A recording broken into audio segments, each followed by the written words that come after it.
Good morning. Really nice to have you all here in Chem 222, and I hope your week has been going well. What we're going to do today is continue on with Lewis structures, see what we can do with those, which will be a big part of this first section we're going into. A couple announcements is that for this Friday's lab, Friday at 1:10, 2501, make sure that you bring the chromatography lab. It's in the companion if you have it. If you don't, just print it off. I'll even have a few copies this week for you. And also bring your calculator. All right, I want to go through a couple of calculator things just to make sure you're up to speed, stuff like that. A couple other things. This Friday, my dean called a science division meeting, and I have to change my 10 a.m. office hour to 8 a.m. This will happen once or twice in the term. I'm really sorry about it. So this Friday, it will be the first one of these. So my office hour will be at 8 a.m. instead of 10 a.m. And also next Monday, Martin Luther King Jr. Day. So Mount Hood completely closed. There won't be a lecture. I won't have office hours. I will be monitoring email if you have questions. Anything like that? Any questions? All right, really cool to have you here. So again, for this Wednesday or Friday, whenever your lab is, just bring the chromatography lab and your calculator. We'll be good to go. Problem set 1 will be the next week. Okay, we left off on Monday talking about the Lewis structure for ammonia. And ammonia has a lot of electrons when you think of the nitrogen and the 3 hydrogens. But it's only the outer electrons that we want. Those are the valence electrons. And the way to find the valence electrons is to use the group numbers.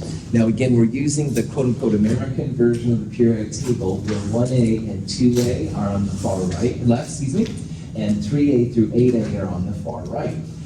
So in that case, nitrogen is in group 5, and that means that it has 5 valence electrons.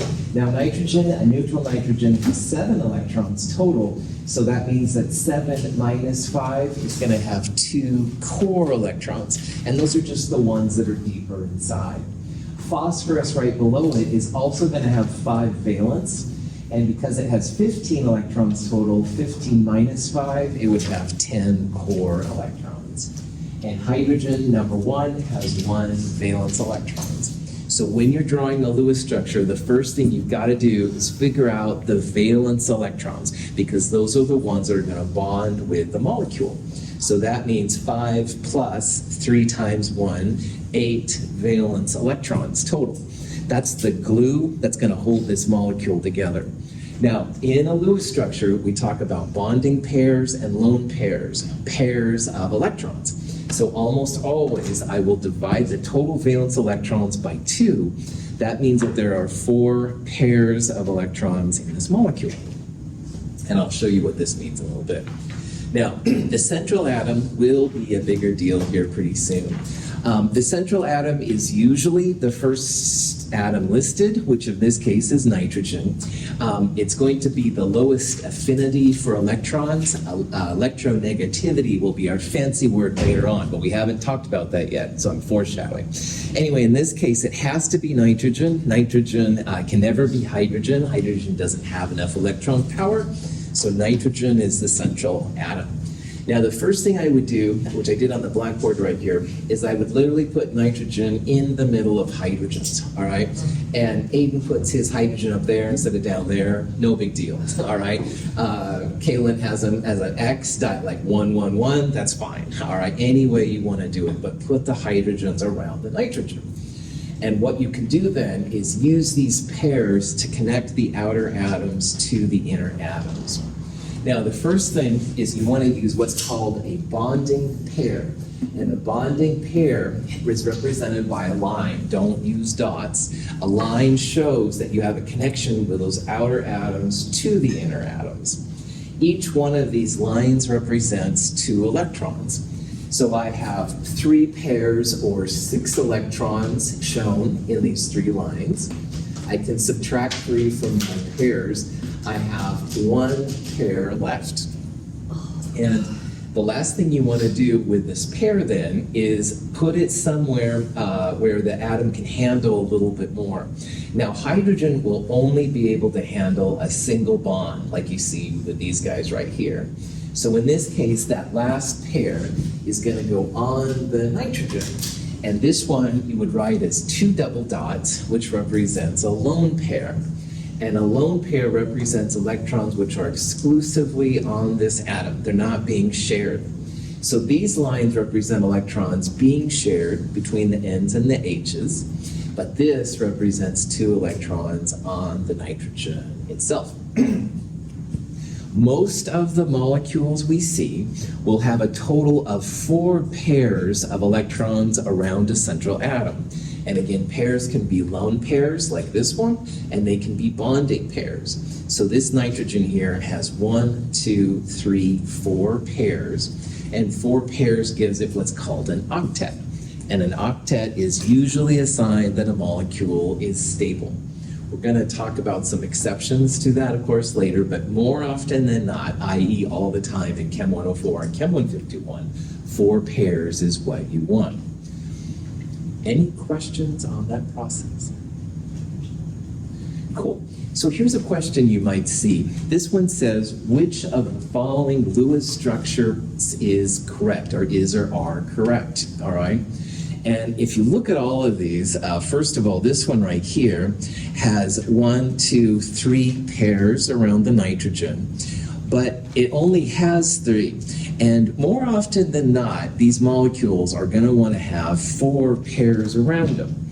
So 1, 2, 3 doesn't have 4. Probably that's not going to be correct. We'll talk about how to deal with stuff like that later on. Here's water, H2O, and the oxygen has only 2 pairs. And again, most of the time 4 is the magic number here, so that's not going to be very happy probably.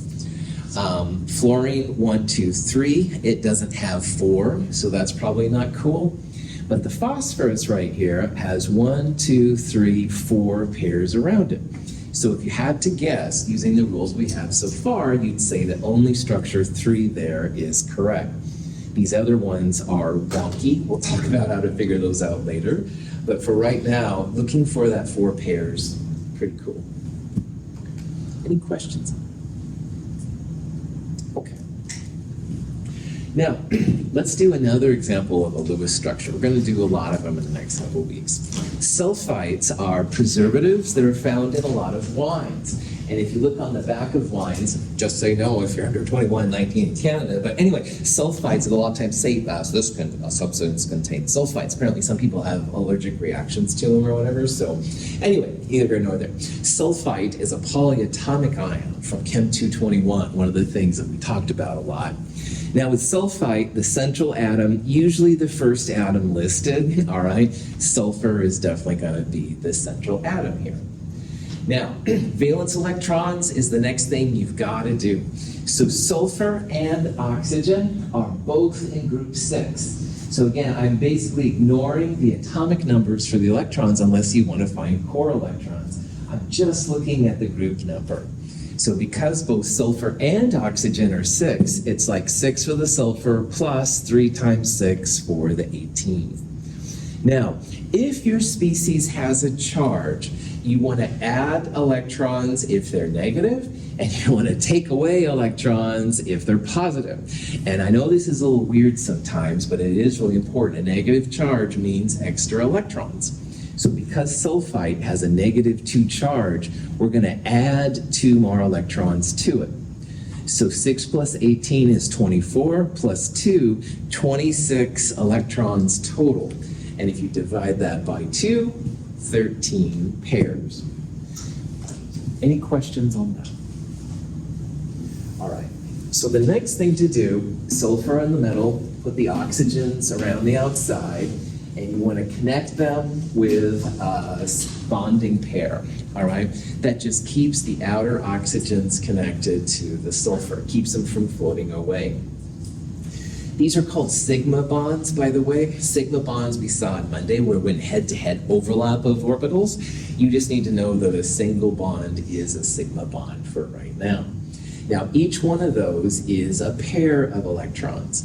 So because we had 13 pairs total, and we used up 3, there's going to be 10 pairs left. Now, in the next step, oxygen is not hydrogen, and oxygen needs its octet as well, which again means 4 pairs. So the next thing we're going to do is we're going to put lone pairs around the outer atoms first. We're going to give each oxygen that magic number 4 pairs that we talked about. And if there's any left over, we'll put them on the central atom. So when you do that, 1, 2, 3 lone pairs and a single bond, that gives oxygen an octet. And you can think about that as being a happy atom, which I know seems a little weird, but anyway. 1, 2, 3 around that one makes that oxygen happy. 1, 2, 3 around that oxygen makes that happy. 3, 6, 9, and we had 10 pairs total. There's one more pair left over. So if there are any atoms, any electrons left over, you put them as lone pairs on the middle. So in this case then, sulfite has S in the middle, 3 single bond oxygens. The oxygens have 3 lone pairs around them, and the sulfur has 1 lone pair around them. So this is the Lewis structure for sulfite. And what's kind of cool is that you can now draw out these crazy polyatomic ions and see like what they are. And there'll be some advantages to that here pretty soon. Now, if you're curious, and again, just say no, the United States actually has some pretty hardcore rules onto how much sulfites can be in wine. And again, just say no, kids, but anyway, if you are curious and stuff like that. Organic wine is supposedly almost sulfite-free, so if you're sensitive to sulfites. Questions on anything? Good. Oh, carbon dioxide. Carbon dioxide is a great byproduct of a lot of combustion reactions. So if you're heating yourself by the fire, of course, wonderful, but carbon dioxide is formed. And of course, carbon dioxide, greenhouse gases, et cetera, et cetera. Let's draw the Lewis structure, all right? Now, carbon dioxide, C and O2. What do you think the central atom is going to be in carbon dioxide? C, that's right. First one listed, is less into electrons and stuff like that, all that kind of jazz. Now, next thing, valence electrons. How many valence electrons for carbon? 4, outstanding. How many valence electrons for oxygen? 6, nice job. So 6 times 2, 12, plus 4 for carbon, 16 valence electrons total. And if you divide that by 2, that's going to be 8 pairs.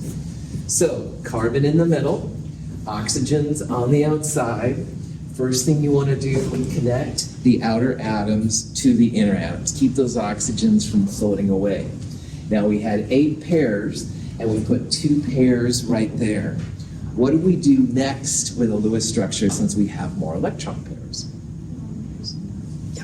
Outer atoms first, and if there's any left over, put them in the middle. Outstanding. Taking care of business solids.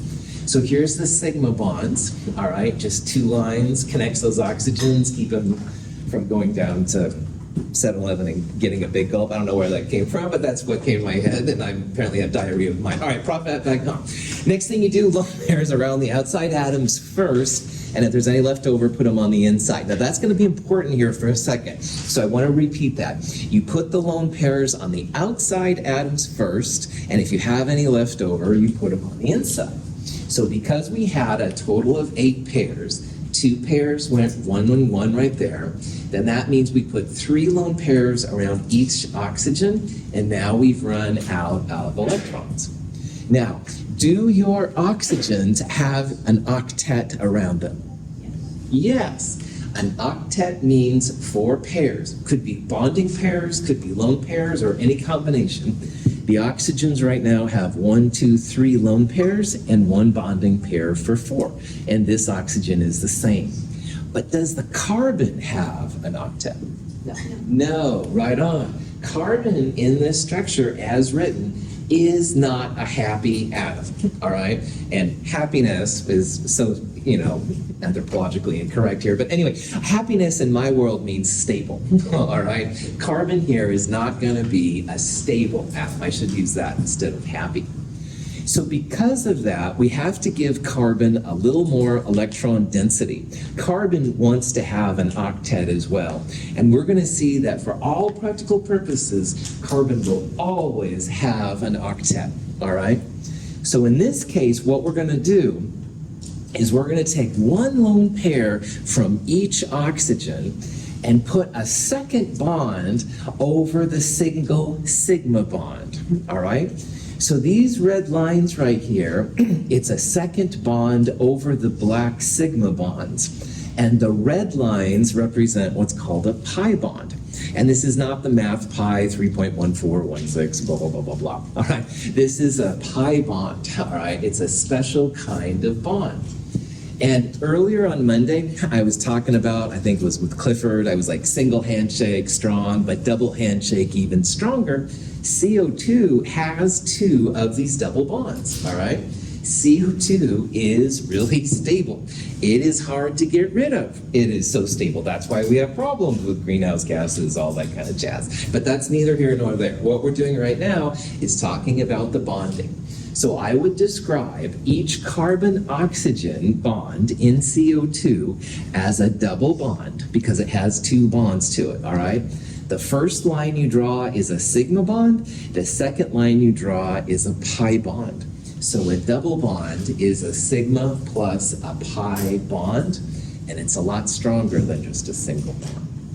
Now, by doing this, your carbon has 1, 2, 3, 4 bonding pairs, octet. Happy/stable. Oxygen still has an octet. It has 1, 2 lone pairs and 1, 2 bonding pairs for 4 total. It has to share.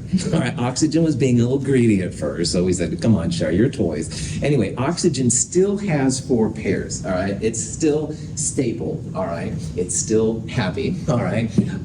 In this way, then carbon is happy too. Any questions on that?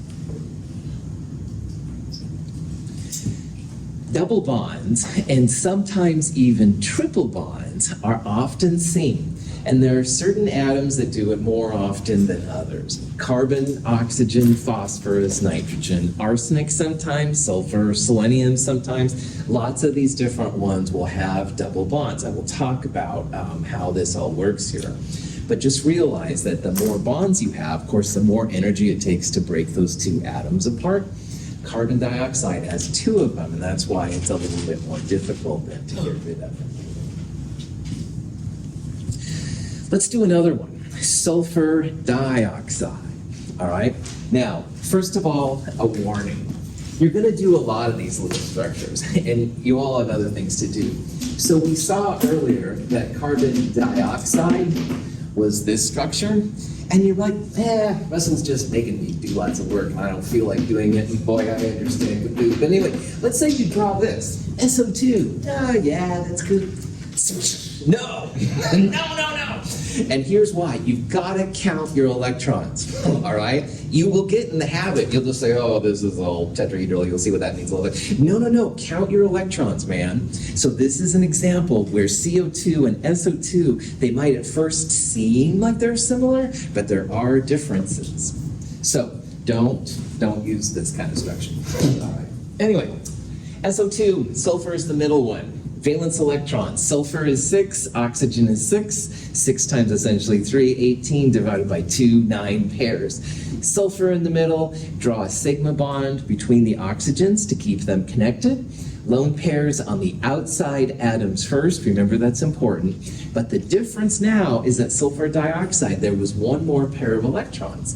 So carbon dioxide didn't have a lone pair on the carbon, sulfur does. And that's why it's so important that you count your electrons, all right? It might seem like they're the same, but there's a lot of times some differences. So, looking at this structure now, with carbon dioxide, we made a double bond on both sides to give carbon the octet. Now, in this structure right now, your sulfur has 1, 2, 3 pairs around it. And for the rules we've looked at so far, 4 is the magic number. So sulfur needs one more pair to become more stable. But the question is, where does the pair come from? All right. John might take a lone pair from the left side to make a double bond right there. On the other hand, Chi takes one from the right side and makes a double bond right there. The question is, which one is correct? Now, in chemistry, it's all about the energy.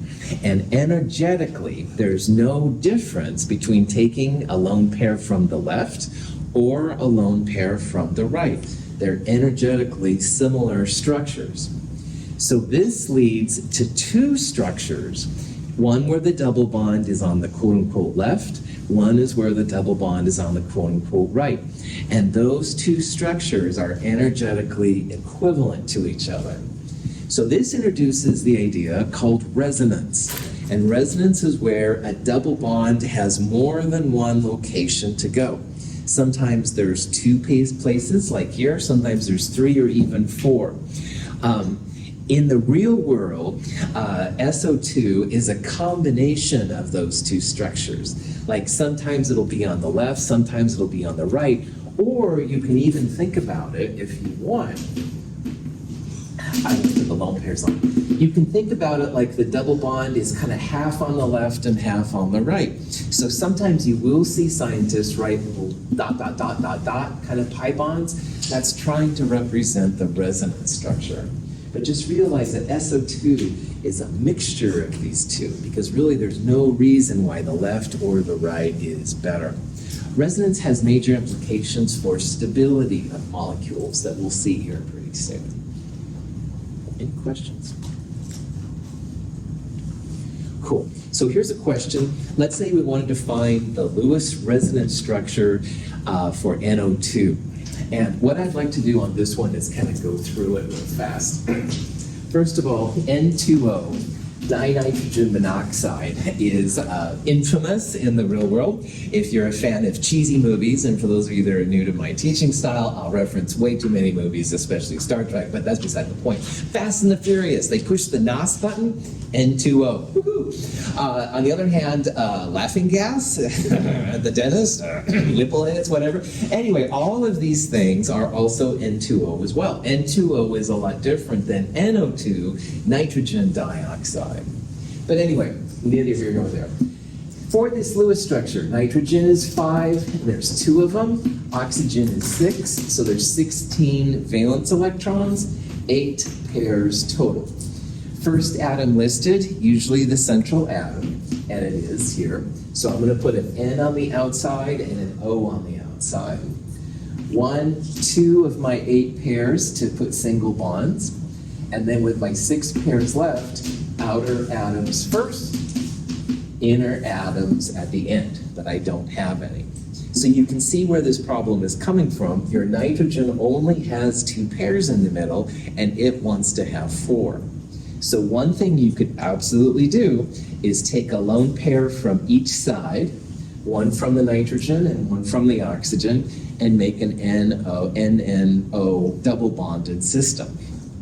So this would be a legit resonance structure of that one.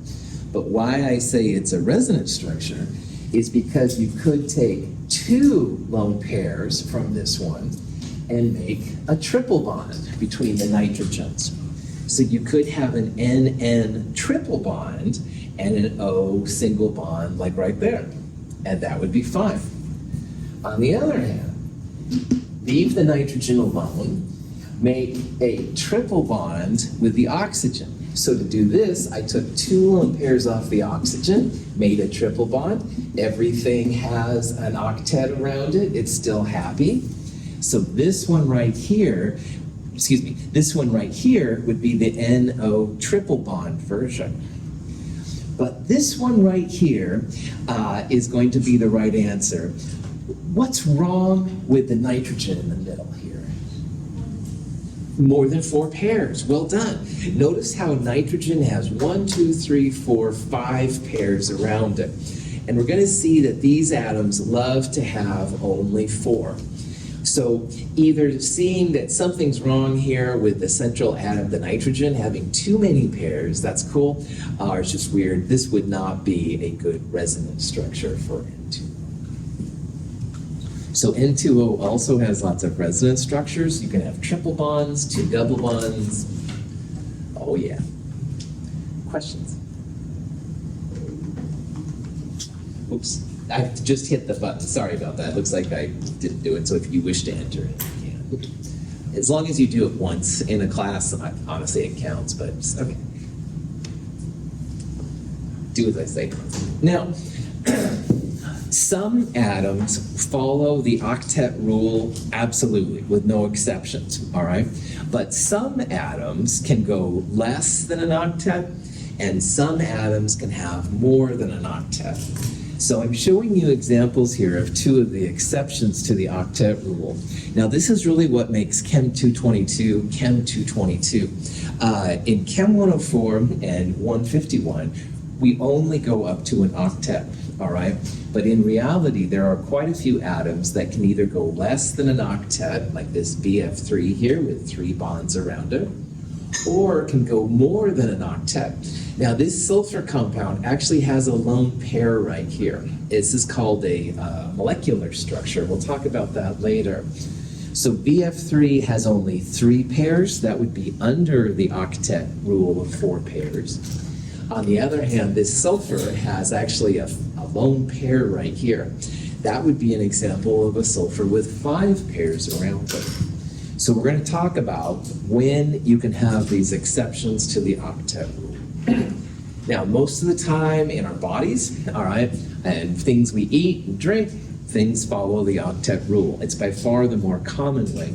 But there are a lot of exceptions, and that's what we're going to talk about in this section. So boron trifluoride, BF3. Central atom is going to be the boron. Boron is listed first. That's usually it. If you wanted to find the valence electrons in BF3, boron is in group 3, so it has 3 valence electrons. Fluorine is in group 7, and all of those have 7 valence electrons. So 7 times 3 would be 21, plus 3 for boron, 24 valence electrons. And if you take 24 and divide it by 2, 12 pairs of electrons. So like before, boron in the middle, fluorine on the outside, connect them with single bonds, and then lone pairs around the outside atoms first, and if there's any left over, put them on the inside. When you do this, this is the structure you get. Now, if this would have been CO2, we would have talked about how the oxygen can take one of these lone pairs and put it here to make a double bond. But we're going to see here that with boron, beryllium, and aluminum, it's okay to go under an octet. And having only 3 pairs, which is what this boron does, is actually quite normal for boron. If you talked with me in Chem 221, I called group 3A the twisted metals. And this is why I called them that, because boron, aluminum, even gallium once in a while, they can often go under an octet. And they're never totally happy. They're always trying to bond with each other because they're missing that part of their life. This is getting way too silly at this point. But anyway, the twisted part in my mind comes from the fact that they often are under an octet. And we're going to see that the 2 BF3s will sometimes come together and stuff. That's something you need to know about. But what is important, boron, beryllium, aluminum can go under an octet. Yeah, Chief. I'm just a little bit confused about what it means by, like, third period or higher periods.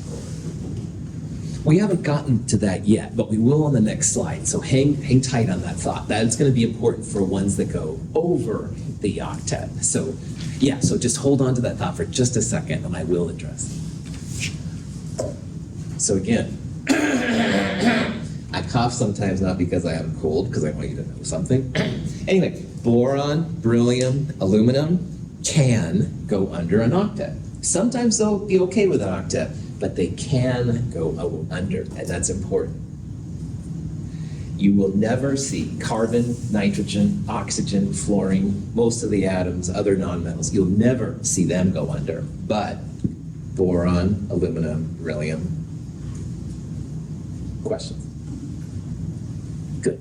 Now, Chi's question is really important for the next section. Sulfur tetrafluoride is a compound that's really interesting.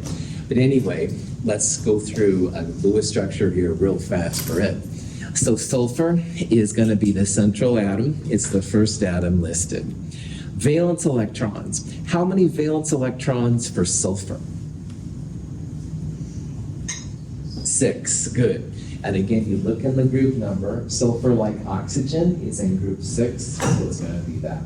Fluorine is in group 7, so each fluorine has 7 valence electrons. So 7 times 4, 28, plus 6, that's 34 valence electrons. And if you divide that by 2, that's gonna be 17 pairs of electrons. So sulfur in the middle, fluorine on the outside. Connect the fluorines to the sulfurs first. Put lone pairs on the outside, fluorines first. And if there's any left over, put them on the sulfur. And what happens is your sulfur has a lone pair. Now you can't just, push the electrons under the carpet. You have to account for them if they're there. So sulfur definitely has a 5th pair. Now, everything we've seen so far has been either an octet 4 pairs or boron, beryllium, aluminum. They can have 3 pairs or less even sometimes. But sulfur is the first example we've seen of an atom that can go beyond an octet. So Chi's question here was really good, by the way. There are some atoms that can go over the octet, all right? And it's atoms that are outside of the second period. So what I will say is what she was asking about earlier. Periods on the periodic table go left to right, all right? Nothing in the second period or the first period will ever go more than an octet, all right? So carbon, nitrogen, oxygen, limited to 4 pairs around them. But anything in the third period and lower can go more than 4, all right? So sulfur right here is okay having a 5th pair on it. Okay. Yeah. The periods are down. Periods go left to right. All right, yeah. So third period starts with sodium and goes over to argon. On that periodic table, it would be sodium to argon. And this period and lower can have more than 4, all right? That also means that second period, especially these ones right here, will never have more than 4. And that'll be important here coming up too. So what that means then is, yes, sulfur, selenium, phosphorus, arsenic, all right? Even tellurium, even iodine. Sometimes they will have more than 4 pairs. And this is just the first example of what we've seen. Cool. Any questions? Now, everything we've seen so far has been an even number of electrons, and those compounds are called diamagnetic. And diamagnetic things are not attracted to magnetic fields, but there are a lot of examples of compounds which have an odd number of electrons, and those are called paramagnetic. And paramagnetic compounds are more attracted to magnetic fields. They're a little bit more reactive. They feel that paramagnetic compounds make us age, causes cellular degradation, blah, blah, blah. I don't know. Anyway, neither here nor there. Let's do an example of how you would draw a paramagnetic Lewis structure. So NO2, how many valence electrons in nitrogen? 5. How many valence electrons in oxygen? 6. So 6 times 2, 12. Plus 5, 17 valence electrons. Now, when I see an odd number of electrons like that, and I want to go to pairs, what I usually will do is I will write 8 plus 1, so that means 8 pairs plus an additional electron. And it just kind of reminds me that this one is a weird one. That's how I would write the number of pairs here. It's like 8 pairs of electrons plus 1 left over. You can do whatever works for you. Central atom is nitrogen because it's the first one listed. The key thing about nitrogen, that single electron, is it takes up its own space, all right? So what we would do with NO2, let me draw it here real fast, is you have NOO. You draw a single bond between the nitrogens and the oxygens. That's 2 of my 8 pairs. I then have 6 more true pairs. Outer atoms first, like that. And if you have any left over, put it on the middle one. And in that case, that's that odd electron. Now what I will do sometimes is draw the dot with a circle around it just to remind me that it's there. You don't really have to put the circle around, you can just put the dot, but as you can probably tell, my handwriting's pretty sloppy. So I put the circle around it sometimes just to make it obvious. Anyway, this nitrogen, once again, needs some kind of an octet around it, and it has 2 pairs and a lone electron. So it needs to have at least 4 pairs around it, some kind of electrons. So you will make 1 double bond.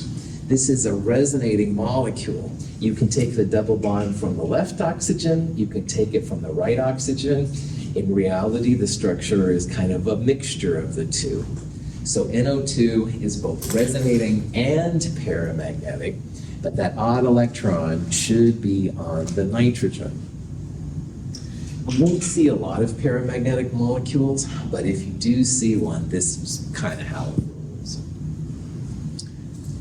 Any questions? NO2 almost killed me once. Stories later if you ask me. Anyway, how to tell what the best structure is important in chemistry, all right? So we're going to introduce something here called formal charges. Now, formal charges, honestly, is the biggest pain of all of these things. I'm not going to lie. But the advantage of using formal charges is that you can predict what the best structure is, especially when things resonate. So you want to have a resonance structure with as many formal charges equal to 0 as possible. And here's the equation for figuring out formal charge. And by the way, this whole first section is basically calculator-less. However, this is one time where if you want to throw it in, although I don't think it's too bad. Formal charge is equal to the group number of the atom you're looking at minus the number of bonds minus the lone pair electrons. This is the full version and what these different things mean. And I'm sure that's about as clear as mud, so we'll show some examples here in a little bit. Each atom in a Lewis structure will have its own formal charges. And when you add up all the formal charges of all the atoms, the structure with the most zeros is considered the most stable. Now, a 0 charge, a 0 formal charge, means that it doesn't have a positive or negative to attract other negative or positive things to it. Opposites attract, all right? And if you have a formal charge which is positive, something negative might come in and look at it. On the other hand, if you have a formal charge which is negative, something positive might come over and be attracted to it. So the more 0 charges you have, the more stable it's considered. There is a guide to formal charges, a handout in your companion if you're interested. So, as I said, I'm sure that's as clear as mud. Let's look at some examples. Formal charge calculations can often help us identify the most stable isomers of molecules.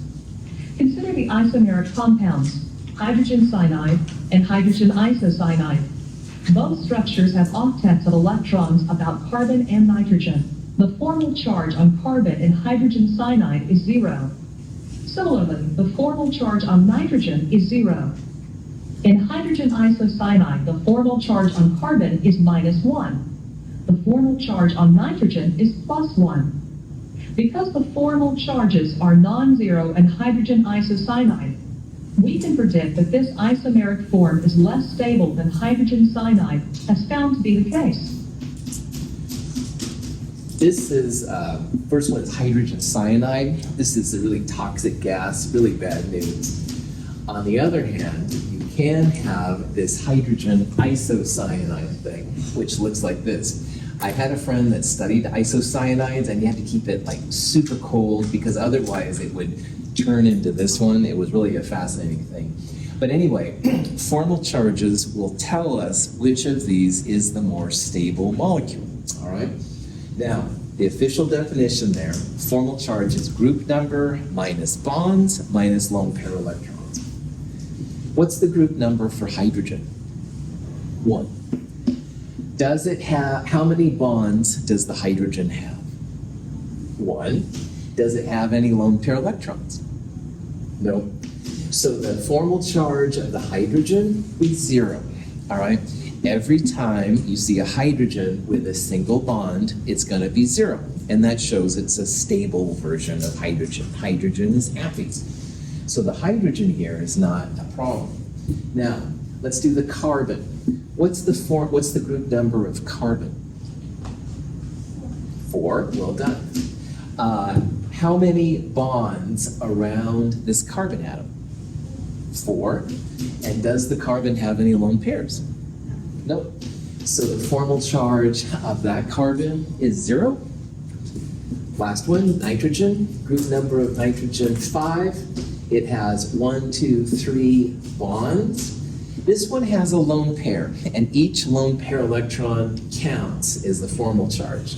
So you would go for nitrogen 5 minus 3 minus 2, formal charge of 0. If you have done your Lewis structure correctly, the sum of the formal charges is going to equal the charge on the molecule if any. HCN has no charge, so we would expect all of those numbers to equal 0. Outstanding. Now, let's try this one. Hydrogen here is the same as hydrogen here. It's going to be 0. But let's look at the N and the C. So nitrogen is group 5. It has 1, 2, 3, 4 bonds, and it has no lone pair electrons. This nitrogen has a positive 1. Carbon, this carbon, group number 4, it has 3 bonds, and this one has 2 lone pair electrons. So this carbon has a -1 charge. Now, if you add these 3 numbers together, it also goes to 0. And that tells you the hydrogen isocyanide is a legit structure, because all these numbers equal the charge, if any, on the molecule. But what you can tell now is that this one is going to be more stable. This one has a positive and a negative center. So negative things will be attracted to the nitrogen, and positive things will be attracted to the negative. Opposites attract. Positives and negatives see this guy, ships passing in the night. They don't even know they're there. Hopefully they have radar or something like that, but still, he's neither here nor there. So the more zeros you have, the better. We would predict then that this was a more stable structure than this one right here. Questions? Now, earlier I showed CO2 with 2 double bonds. Carbon, group number 4 minus 0 is going to be 0. The oxygens in this case, 6, group number 6, minus 2, or 1/2 of 4, if you want to use that definition, minus 4 lone pair electrons. The oxygens are 0. The carbon turns out to be 0. Very stable structure, all right? If you figure out the formal charges, 0 plus 0 plus 0 is 0. No charge on CO2, it's neutral. CO2 with 2 double bonds is very stable. But I know that Claire wanted to know, hey, wait a minute, why don't we have a triple bond on one side and a single bond? I'm just giving you a bad time. Let's have a triple bond on one side and a single bond on the other, which is, by the way, a possibility. Why not? I had 2 double bonds. Why not have a triple bond and a single bond? Well, the carbon still is 4 bonds, group number 4. Carbon's formal charge hasn't changed. But look what happens to the oxygens now.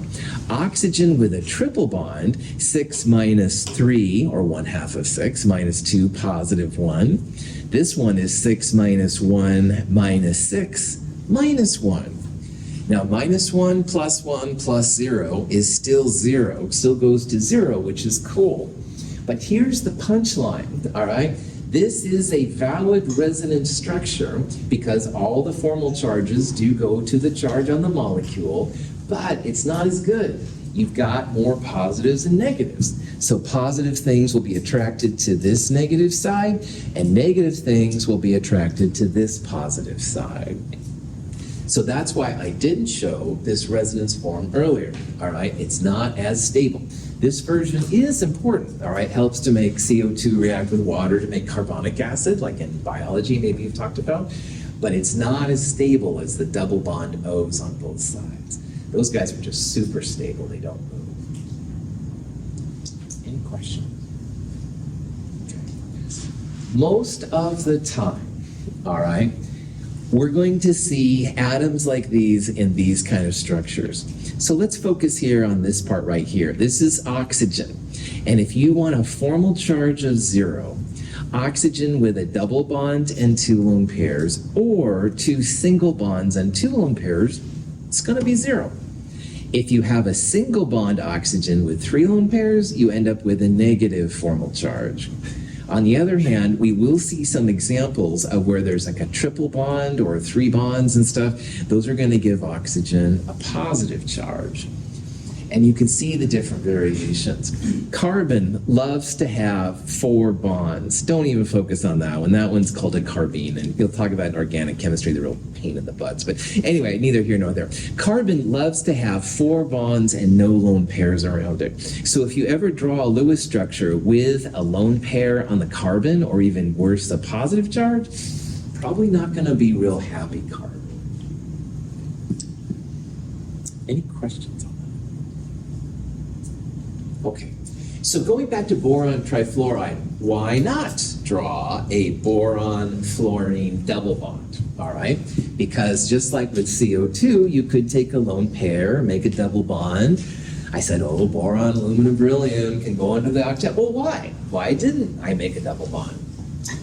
Fascist formal charges. When you make a double bond, because boron is in group 3, you end up with a negative charge on your boron. And when you make a double bond with fluorine, you end up with a positive charge on fluorine.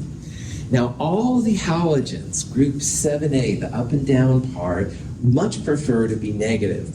And boron, which is arguably a metal, it's a metalloid, so that means it's kind of like a metal, would much rather be positive.